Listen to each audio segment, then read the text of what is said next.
السلام علیکم، پاک وائی اسٹوریز میں آپ سب کا خوش آمدید۔ تو چلتے ہیں قسط نمبر 42 کی طرف۔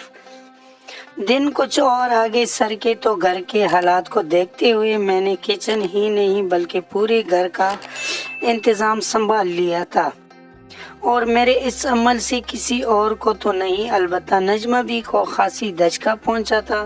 انہوں نے دبے دبے لفظوں میں مجھے سمجھانا بھی چاہا تھا۔ ان کی ہر ممکن کوشش تھی کہ میں امور خانہ داری سے دور ہی رہوں، مگر میں نے ان کی کسی کوشش کو کامیاب نہیں ہونے دیا تھا۔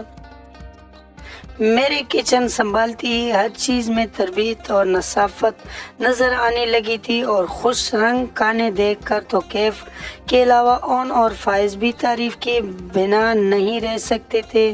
اس گھر کے افراد کا ایک مسئلہ تو یہ تھا کہ سب لوگ ایک جگہ بیٹھ کر کھانا نہیں کھاتے تھے۔ رات کو مرد حضرات گھر میں ہوتے تھے، مگر پھر بھی کھانا اپنے اپنے کمروں میں ہی کھایا جاتا تھا۔ اس کے باوجود تقریباً سب ہی ہر روز نت نئی ڈشز کو دیکھ کر نہ صرف چونکے تھے بلکہ فرداً سبھی نے میرے ہاتھ کے ذائقے کو سراہا بھی تھا۔ ان میں نیما اور سمی بھی شامل تھے۔ صاحبہ بھی، آپ تو بڑا اچھا کھانا بنا لیتی ہو، کیا باقاعدہ کورس کیا ہے؟ سمی تو کچھ زیادہ ہی متاثر نظر آ رہی تھی۔ نہیں، میں نے اپنی بڑی مما سے سیکھا ہے۔ میں بلا جھوٹ کیوں بولتی، آپ میں بہت سلیقہ ہے بھابھی۔ اب کہ نیما نے کہا، ایک بات تو اچھی تھی کہ یہ دونوں میری تعریف سے نہ جلتی تھی اور نہ ہی سراہنے میں بخل سے کام لیتی تھی۔ اور پھر میں کون سا کسی سے تعریفی سرٹیفکیٹ حاصل کرنے کے لیے کام کرتی تھی؟ یہ میرا گھر تھا، اور ایبک کے حوالے سے اس گھر کا ہر کام میرے لیے اہم تھا۔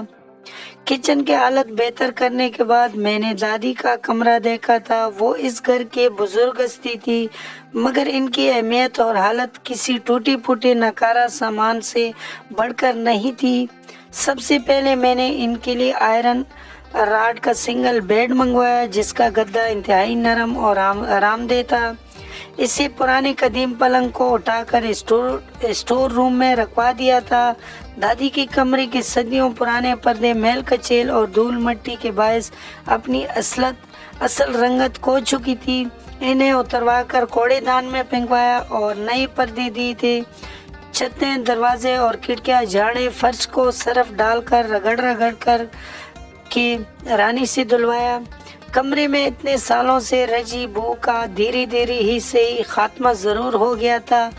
دادی کے سارے کپڑے استری کروا کر الماری میں ترتیب سے رکھے تھے۔ ایک سفید رنگ کا سوٹ انہیں نہلا دھلا کر پہنا دیا، اور جب دوبارہ انہیں کمرے میں لایا گیا تو ان کی بوڑھی آنکھیں روشن منظر دیکھ کر نمی کے باعث چمکنے لگی۔ وہ بول نہیں سکتی تھی، مگر اشاروں سے انہوں نے مجھے بتا دیا تھا کہ وہ بہت خوشی محسوس کر رہی ہے۔ انہوں نے اشارے سے مجھے اپنے قریب بلوایا اور میرے ہاتھوں اور سر کو چوما تھا۔ اس محبت کے اظہار پر میری آنکھیں بھی نم ہو گئی تھی۔ میں نے دادی کے سفید جاگ جیسے بالوں پر ہاتھ پھیر کر کہا، دادی، اس میز پر کیلے رکھے ہیں، آڑو بھی موجود ہے، یہ پھل نرم ہیں، آپ آسانی سے کھا لیں گے، بوائل پانی بھی پاس ہی رکھا ہے، آپ کو کسی بھی چیز کی ضرورت ہوئی تو یہ گھنٹی بجائے گا، رانی فوراً آ جائے گی۔ میں ابھی آپ کے لیے مزیدار سا سوپ بنا کر لاتی ہوں۔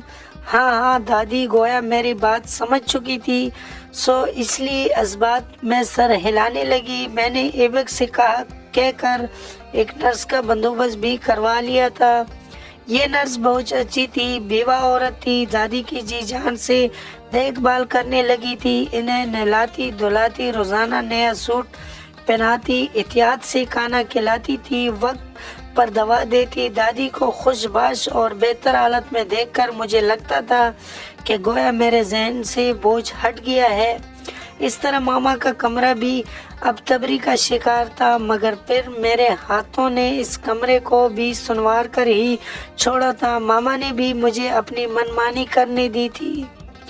دادی کی طرح انہوں نے بھی خاموشی سے مجھے سرا ضرور تھا اور میرے سر پر پہلے دن کی طرح ہاتھ رکھ کر خاموشی سے دعا دی اور پھر تسبیح کی طرف متوجہ ہو گئی تھی۔